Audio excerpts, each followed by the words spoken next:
Gita chapter 10 verse 3. He who knows me is unborn, without beginning, and the Supreme Lord, he undeluded among men, is freed from all sins. क्या बोला जा रहा है?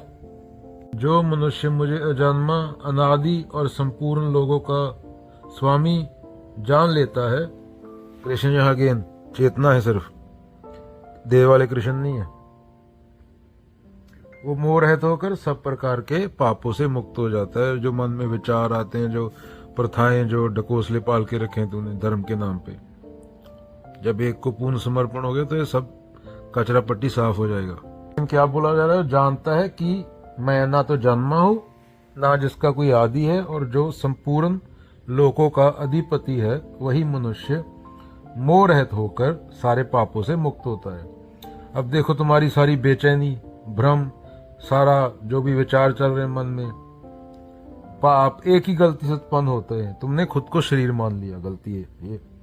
तुमने खुद को एक जन्मा हुआ व्यक्ति, एक कहानी, एक इतिहास मान लिया। तुम्हारे सारे पाप, भटकाव इस गलत पहचान से शुरू होते हैं। भगवान को जानना क्या है? श्री कृष्ण कहते हैं, जो मुझे अजन्मा जानता है, मतलब जो ये समझता है कि सत्य का कोई जन्म नहीं होता, वह ना शरीर है, ना उसका कोई आदि है, ना अंत है। तुम्हारी सारी कोशिश रहती है कि भगवान को किसी पौराणिक कथा में समझने की। तुम्हारा ईश्वर भी एक मूर्ति बन जाता है जिसका जन्मदिन मनाया जाता है। कृष्ण कह रहे हैं, हम जन्माष्टमी मनाते हैं कृष्ण के नाम पे। कृष्ण क्या कह रहे हैं?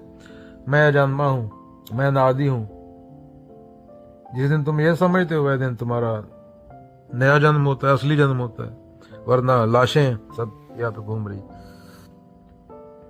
तो क्या बोला जा रहा है? जो मोह में नहीं है, जिसने दूसरों की बातों से, परंपरा से, धार्मिक दुकानदारी से अपनी बुद्धि को गंदा नहीं किया, जो भगवान को ना खरीदता है ना बेचता है मूर्ति बना के, जो भगवान को गहराई से समझता है। भगवान को समझने का मतलब खुद को समझने से, क्योंकि तू है तो ही भगवान है ना। तू अस्तित्व में है तो खुद को समझेगा तो ही वहां तक पहुंचेगा ना। जैसे बोलते हैं, समंदर में लहर होती है, लहर में समंदर होता है। कबीर साहब, all know drop merge into the ocean, few no ocean merge into the drop. तो बेचोगे नहीं भगवान को, खरीदोगे नहीं। जानना खुद को, भगवान को जानना है। तो उसके बाद यही बोल रहे हैं, सारे पापों से मुक्त हो जाओगे। पाप क्या है?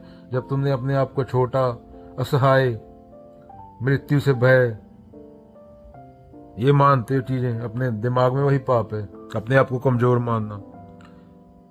ग्रंथ में बोला कि तुम पूर्ण हो, तुम्हें और कुछ ऐड करने की जरूरत नहीं। तुम्हें समाज ने बता दिया कि तुम में समस्या है। भगवान को जानना, आत्मा को जानना, आत्मा को जानना, खुद को जानना। जब तुम जान लेते हो कि तुम भी अजन्मा, अनादि और स्वतंत्र हो, तो तुम पाप मुक्त हो जाते हो। तो क्या बोला जा रहा है? निष्कर्ष क्या है चीज का? भगवान को जानने का मतलब है क्या?